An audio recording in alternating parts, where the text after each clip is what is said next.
أعوذ بالله من الشيطان الرجيم. بسم الله الرحمن الرحيم. إن الذين كفروا لن تغني عنهم أموالهم ولا أولادهم من الله شيئا وأولئك أصحاب النار هم فيها خالدون. مثل ما ينفقون في هذه الحياة الدنيا كمثل ريح فيها سر أصابت حرث قوم ظلموا أنفسهم فأهلكته وما ظلمهم الله ولكن أنفسهم يظلمون. يا أيها الذين آمنوا لا يتخذوا بطانة من دونكم لا يألونكم خبالا ودوا ما عنتم قد بدت البغضاء من أفواههم وما تخفي صدورهم أكبر. قد بينا لكم الآيات إن كنتم تعقلون.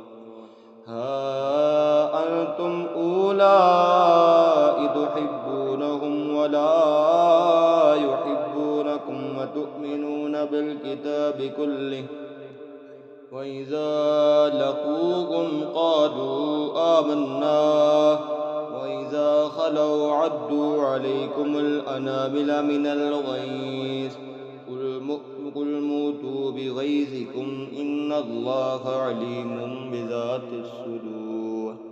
إن تمسسكم حسنة تسؤهم وإن تصبكم سيئة يفرحوا بها وإن تصبروا وتتقوا لا يضركم كيدهم شيئا إن الله بما يعملون محيط.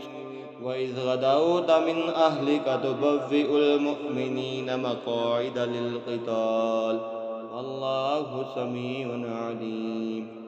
إذ همت طائفتان منكم أن تفشلا والله وليهما وعلى الله فليتوكل المؤمنون. ولقد نصركم الله ببدر وأنتم أذلة فاتقوا الله لعلكم تشكرون.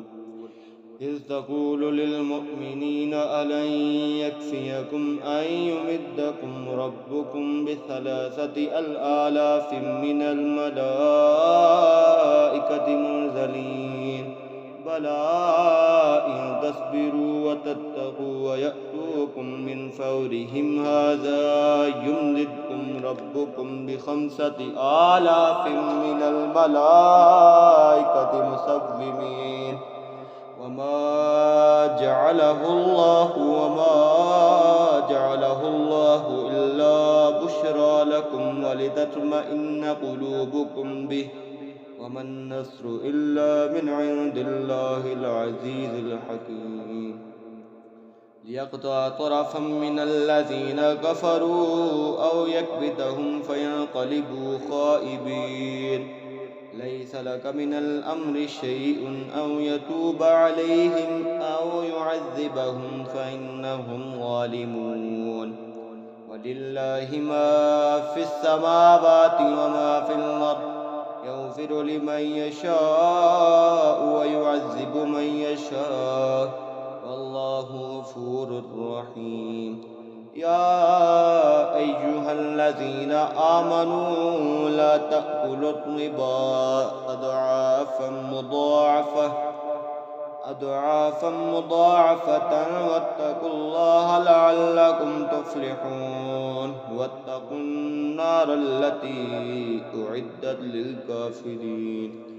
وأطيعوا الله والرسول لعلكم ترحمون. وسارعوا إلى مغفرة من ربكم وجنة عرضها السماوات والأرض أعدت للمتقين الذين ينفقون في السراء والكاظمين الغيظ والعافين عن الناس والله يحب المحسنين والذين إذا فعلوا فاحشة أو ظلموا أنفسهم ذكروا الله فاستغفروا لذنوبهم ومن يغفر الذنوب إلا الله ولم يصروا على ما فعلوا وهم يعلمون أولئك جزاؤهم مغفرة من ربهم وجنات تجري من تحتها الأنهار خالدين فيها ونعم أجر العاملين قد خلت من قبلكم سنن فسيروا في الأرض فانظروا كيف كان عاقبة المكذبين هذا بيان للناس وهدى وموعظة للمتقين ولا تهنوا ولا تحزنوا وأنتم الأعلون إن كنتم مؤمنين إن يمسسكم كرح فقد مس القوم كرح مثله وتلك الأيام نداولها بين الناس وليعلم الله الذين آمنوا ويتخذ منكم شهداء والله لا يحب الظالمين وليمحص الله الذين آمنوا ويمحق الكافرين آمنت بالله صدق الله العظيم